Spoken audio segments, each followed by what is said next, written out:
Chinese live in every country. I see Chinese when I go to Toronto. I see Chinese when I go to Montreal. I see Chinese in Austria. I see Chinese in Holland. I see Chinese in Paris. I see Chinese in the UK. I see Chinese in Jamaica. In fact, the damn Chinese is going to buy up Jamaica if them bougie-ass politicians on the Jamaican island don't stop selling the land of Garvey and Marley away for 30 dirty pieces of silver. I'ma say it again. I said Jamaica, the land of Garvey and Marley, is endangered of becoming a Chinese colony because the bourgeoisie Jamaican politicians keep on selling everything on the island to China. And they need to stop. How dare you let the land of Garvey and Marley get sold into the Red Empire? But anyway, Chinese are all around the world, right? All around the world. They're everywhere, right? So then, when's the last time you seen a homeless Chinese? How often do you see Chinese in non-Chinese jails? When is the last time you've seen a Chinese juvenile beat or murdered by a police in any country outside of China? You don't. Do you know why? And by the way, Chinese have gangs. Oh, yes, they do. Chinese have gangs in America. Chinese have gangs all across the world. But they're never beat by police. They never killed by police. You ain't never had a Chinese Michael Brown. You ain't never had a Chinese Sandra Bland. You ain't never had a Chinese Trayvon Martin. You ain't had a Chinese Philando Castile. You ain't had a Chinese Tamir Rice. You ain't had a Chinese Alton Sterling. You haven't had a Chinese Freddie Gray. Why not? Why not? You know why? Because China ain't having that shit. I'm going to say it again. China ain't having that shit. You understand? Countries know that you better not mistreat Chinese people or there will be hell to pay. That's why they don't mess with Chinese. When's the last time you seen a European Jew beat up by police? A European Jew in the unemployment line. And you don't see too many of them going to jail either. The same thing for Arabs, the same thing for East Indians in countries outside of their national homeland.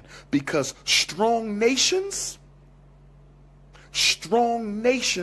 dictate a strong presence wherever you live. Let me say it again. Strong nations dictate a strong presence no matter where you live. So the reason Chinese and Jews and Arabs and East Indians are not abused, because they have countries, they have nation states who will stand up, speak out, who will show up and show out if any member of their race, if any member of their race are oppressed or depressed anywhere on earth. There's only one race. There's only one race. You find them in jail in Asia, you find them in jail in Canada, they filling up the jails in the UK, filling up the jails in the United States, get killed by police all over the world. They are unemployed and homeless and in a soup kitchen all over the world. And guess who that is? What is the one race that doesn't get any respect wherever they are, including their own continental homeland? And that is us, African people. All the other races can do whatever the hell they want to do to black folks wherever they are, whenever they want to do it, because we do not have. We as an African race, I'm talking African family first. I'm talking African family first as an African people. As an African people, what country do we have? Central America, South America, the Caribbean, Africa. What country do we have that has the courage to stand up and be the vanguard for all African people? What country says, I'm going to make it my business to show up and show out. I'm going to make it my business to speak up and speak out whenever I see African people mistreated around the world. You can't name one. You can't name one. You can't name one. What did His Excellency, the provisional prophet and king, the preeminent prophet and king of revolutionary Pan-African nationalism, the Honorable Marcus Messiah Garvey, say? He said, I look for the black man's king in his kingdom. I look for his military and his men of big affairs, and I could not find it. So I decided that I should help to make it. Brothers and sisters, we got to make Africa great if we want to be great. See, I know the black UK, y'all don't want to hear this because you got your face all up in the queen. The black UK, y'all don't want to hear this. Black America, y'all don't want to hear this. Black Canada, y'all don't want to hear this. Y'all don't want to hear this. But guess what? As Africa goes, so goes you. As Africa goes, so goes you. The children can never be in a better position than the mother. I said the children of the continent can never outpace the respect and esteem that the mother gets. You want to know why black America stuck in quicksand? You want to know why black America ain't moved an iota since the end of slavery? You want to know why black America? Because your whole struggle is devoid of Africa.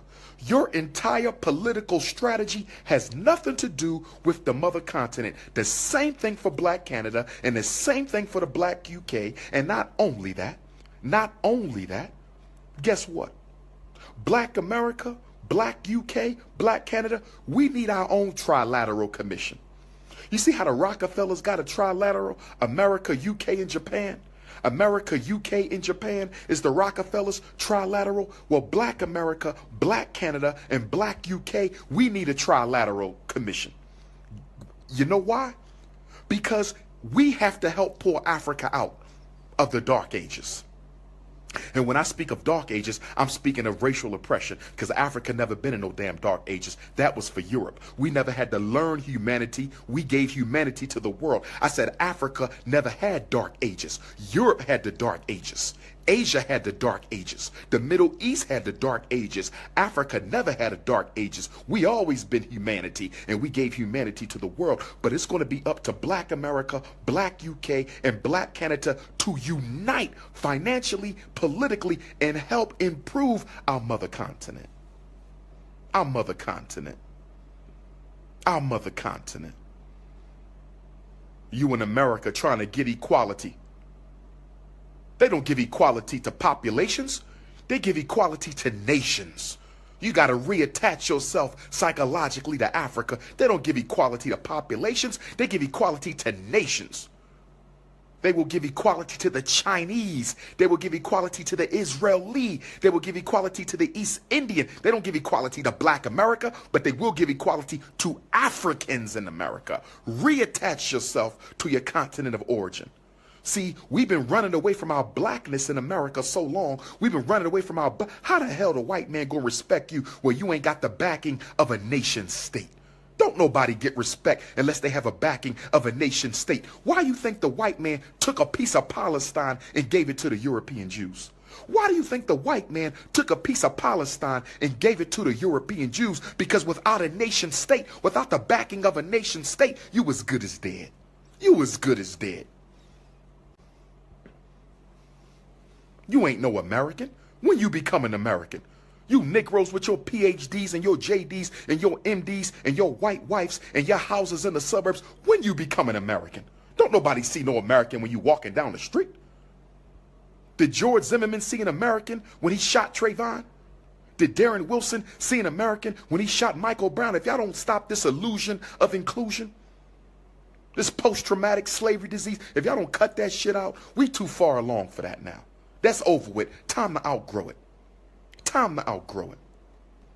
So we got to help Africa out. And Africa got to help us out. It's hands across the Atlantic if we want to come up out of this situation.